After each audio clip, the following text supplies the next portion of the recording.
Sobrang nakakalungkot dahil hindi inaasahan ng Team Kalingap o sila Kalingap Rab dito sa ganap na ito at tuluyan na nga bang mamaalam ang love team na si Jomar at Carla.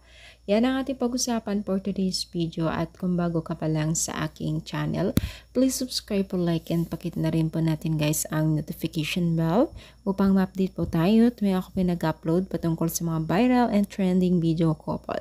Alam niyo ba guys na talagang inanunsyo po ni Kalingap Rab na tila sobrang nalulungkot siya dahil nga po sa kanilang natuklasan sa dalawang mag-love team na si Jomar at Carla at first time di umano ito at malungkot na ibinalita at inannounce po ni Kalingap Rab na bumaba po ang views po at biglang bumagsak talaga ang views po ng Jomcar at for the first time nga daw ito at parang hindi katanggap-tanggap dahil syempre alam naman natin na isa sila sa mga pinakabigatin na love team sa Team Kalingap at sinusubaybayan ang nakakarami, diba?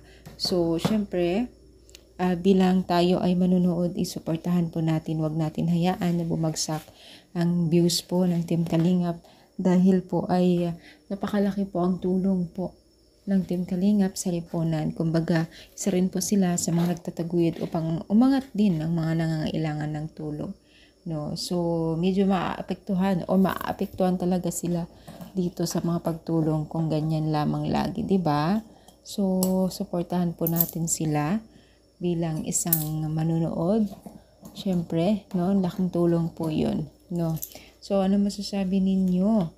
Kayo rin po ba ay nagtataka at nalungkot sa ganitong ganap? I-comment down palike po ang ating video. Thank you so much guys. More power and God bless.